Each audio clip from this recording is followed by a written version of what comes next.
कानपुर बड़े चौराहा स्थित मुख्य पोस्ट ऑफिस में केंद्रीय ट्रेड यूनियनों के संयुक्त मंच के प्रतिनिधियों ने पोस्टल मास्टर जनरल के माध्यम से महामहिम राष्ट्रपति को संबोधित व्यक्तिगत सचिव पीके सिरोठियों को दिए गए ज्ञापन के द्वारा रजिस्ट्री पंजीकृत डाक सेवा बंद किए जाने पर अपना विरोध जताते हुए कहा कि सेवा जन विरोधी है और इससे कोरियर कंपनियों को लाभ मिलेगा। भारतीय डाक विभाग द्वारा 1 अक्टूबर 2025 से पंजीकृत डाक सेवा को बंद करने का निर्णय लिया है और इसे स्पीड पोस्ट में विलय कर दिया गया है। अब भारतीय डाक की पारंपरिक रजिस्ट्री पंजीकृत डाक सेवा बंद कर स्पीड पोस्ट में विलय किया गया है।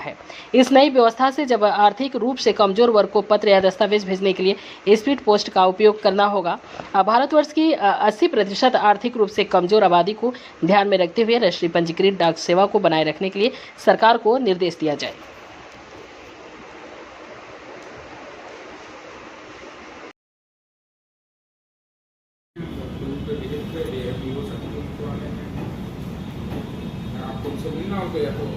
वेट करना पड़ेगा।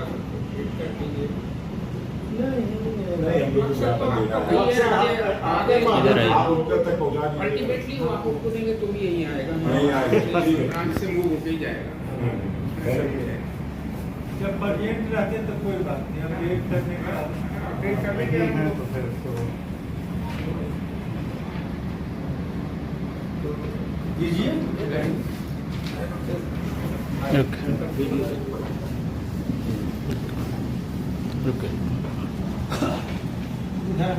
आप इधर आ जाइए, आप इधर आ जाइए। शुक्ला जी आप आइए, शुक्ला जी वीडियो है ना? जी जी। और पीछे से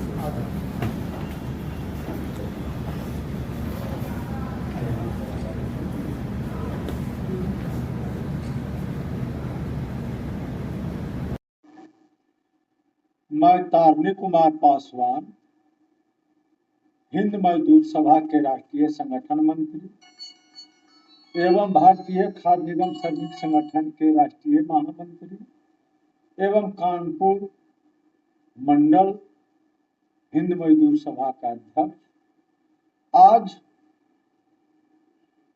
संयुक्त मंच के माध्यम से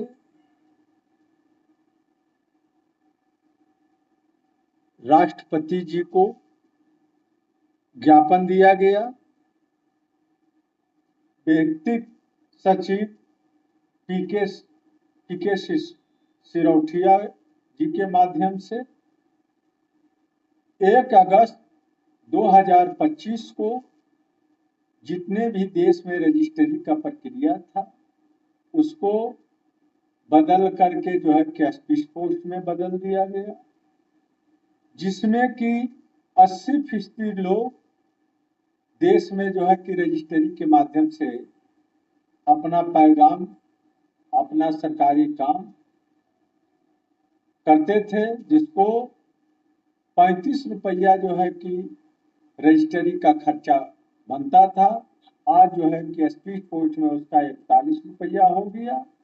तो हम 10 ट्रेड यूनियन के लोग HMS, एटर, इंटर, C2, INTC, ATC, ये जितने भी लोग हैं, हम लोगों ने इसको विरोध जताया है और राष्ट्रपति से ये मैंने ज्ञापन दिया है सचिव पीके सिरोठिया के माध्यम से कि ये जो रजिस्ट्री का काम है इसे पुनः लागू किया जाए, नहीं तो जिस तरह से देश में सरकारी संस्था BSNL था उसको आज बुरा हाल हो गया है, उसी तरह से पोस्ट ऑफिस वाले जो रजिस्ट्री का काम है रुकने से देश के जितने भी लोग हैं वो सबको नुकसान पहुंचेगा और उसके माध्यम से जो लोग काम कर रहा था,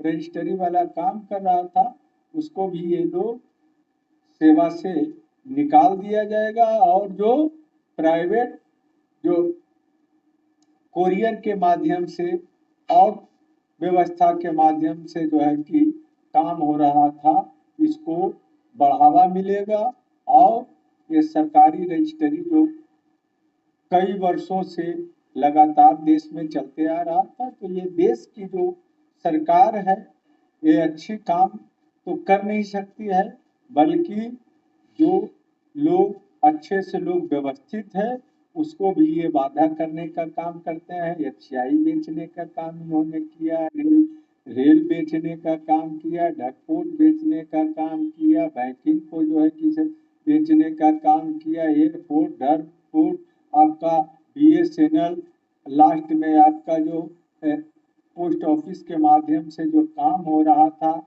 आज इसमें भी इन्होंने हाथ डालने का काम किया। ये सरकार 2014 में जब आई थी तो ये सरकार कह के आई थी कि हम देश में प्रत्येक वर्ष जो है 2 करोड़ लोगों को नौकरी देने का काम करेंगे। तो नौकरी देना तो दूर हो गई, जो लोग सरकारी सेंट्रल गवर्नमेंट की नौकरी में थे उसको जो है कि VRS दे रहे हैं, निजीकरण कर रहे हैं, जबरदस्ती उसको नौकरी से निकाल रहे हैं। तो इस तरह से देश में युवा, नौजवान, लड़कियां सभी को इन्होंने गुमराह करके देश में सरकार बना लिया। ये कोरोना के आड़ में जो सीनियर सिटीजन में लोगों का टिकट का रिजर्वेशन जो है कि 30% बुजुर्गों का छूट मिलता था 60 वर्ष के, इसको भी उसी आड़ में जो है कि खत्म कर दिया।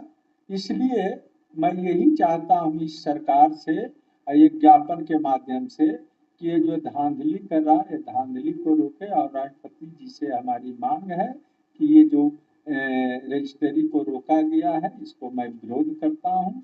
इस पर अपना जो है कि पुनः इसको चालू करें, लागू करें। धन्यवाद। Thank you.